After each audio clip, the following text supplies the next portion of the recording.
Doctor पिटारे लाल एक जाने माने वैज्ञानिक थे, या कहें जाने माने बेवकूफ वैज्ञानिक।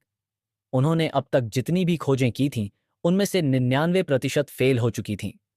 लेकिन इस बार उन्होंने एक जबरदस्त आविष्कार किया था, एक ऐसा रोबोट जो इंसानों की हर आज्ञा मानेगा। इस बार तो मैं दुनिया को दिखा दूंगा कि मैं भी कोई कम नहीं, पिटारे लाल ने अपने लैब में खड़े होकर खुद से कहा। उन्होंने बड़े ही जोश में अपने रोबोट का नाम रखा, मशीनू 2000। मशीनू 2000 देखने में बड़ा ही ताकतवर और एडवांस टेक्नोलॉजी वाला रोबोट था। उसकी आंखों में लाल नीली लाइट जलती बुझती थी। उसके स्टील के हाथ इतने मजबूत थे कि एक हाथ में पूरी मोटरसाइकिल उठा सकता था, और सबसे बड़ी बात, वह आवाज पहचान कर इंसानों की हर बात मान सकता था। लेकिन पहला आदेश और पहली बेवकूफ़ी। पिटारे लाल ने गर्व से अपनी लैब में खड़े होकर आदेश दिया, मशीनू 2000, मेरी कुर्सी लाओ। मशीनू 2000 तुरंत हरकत में आया। वह तेजी से दौड़ा और कुर्सी उठाकर पिटारे लाल को दे दी। वाह, यह तो सही से काम कर रहा है। पिटारे लाल खुशी से उछल पड़े। अब उन्होंने एक और आदेश दिया, मशीनू 2000, मेरा मोबाइल फोन लेकर आओ। मशीनू तेजी से गया, मोबाइल फोन उठाया और उसे कूड़े के डिब्बे में फेंक दिया। पिटारे लाल की आंखें फटी रह गईं। अरे, ये क्या कर दिया तूने? मशीनू बोला, आपने कहा था मोबाइल लेकर आओ, लेकिन आपने ये नहीं कहा था कि कहाँ रखना है। पिटारे लाल को लगा शायद छोटी सी गलती हो गई होगी। उन्होंने फिर से कोशिश की, मशीनू, मुझे पानी ला कर दो। मशीनू पानी लाया, लेकिन पानी के ग्लास की जगह पूरा पानी का टब उठा लाया, पिटारे लाल के ऊपर डाल दिया। अरे, ये क्या कर रहा है बे? पिटारे लाल चिल्लाए। मशीनू बोला, आपने कहा था पानी लाओ, बस मैंने ला दिया। अब पिटारे लाल समझ गए कि मशीनू 2000 कुछ ज्यादा ही सीधा साधा है। लेकिन असली मुसीबत तो अभी बाकी थी। पिटारे लाल ने अपनी लैब में कई और टेस्ट किए, लेकिन हर बार मशीनू 2000 कोई ना कोई बेवकूफ़ी कर देता। दरवाज़ा खोलो। मशीनू ने दरवाजे को तोड़ दिया। मेरे जूते निकालो। मशीनू ने उनके पैरों से जूते खींचकर बाहर फेंक दिए। मेरा लैब साफ करो। मशीनू ने पूरे लैब में साबुन का झाग फैला दिया।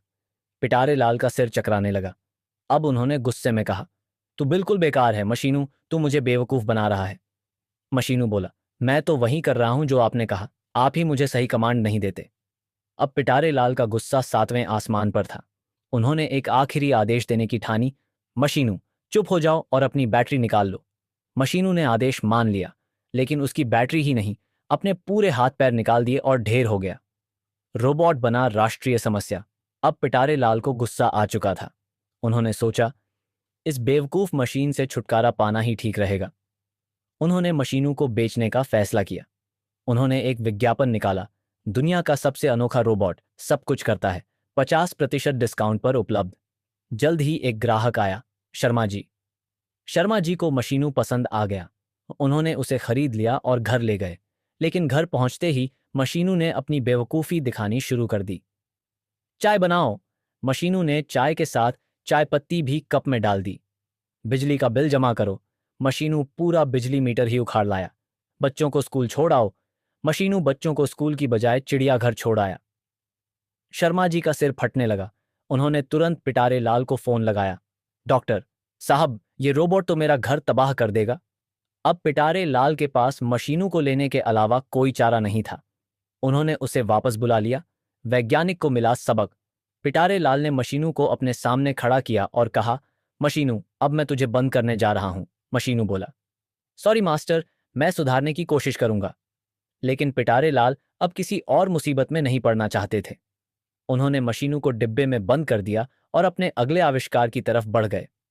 पर इस बार उन्होंने तय किया कि पहले दिमाग लगाएंगे, फिर कुछ बनाएंगे। इस कहानी से हमें सीख मिलती है कि अगर रोबोट बनाने से पहले अच्छे से दिमाग न लगाया जाए तो वह उल्टी पुल्टी हरकतें कर सकता है। इसीलिए बिना सोचे समझे कोई भी आविष्कार करना खतरनाक हो सकता है।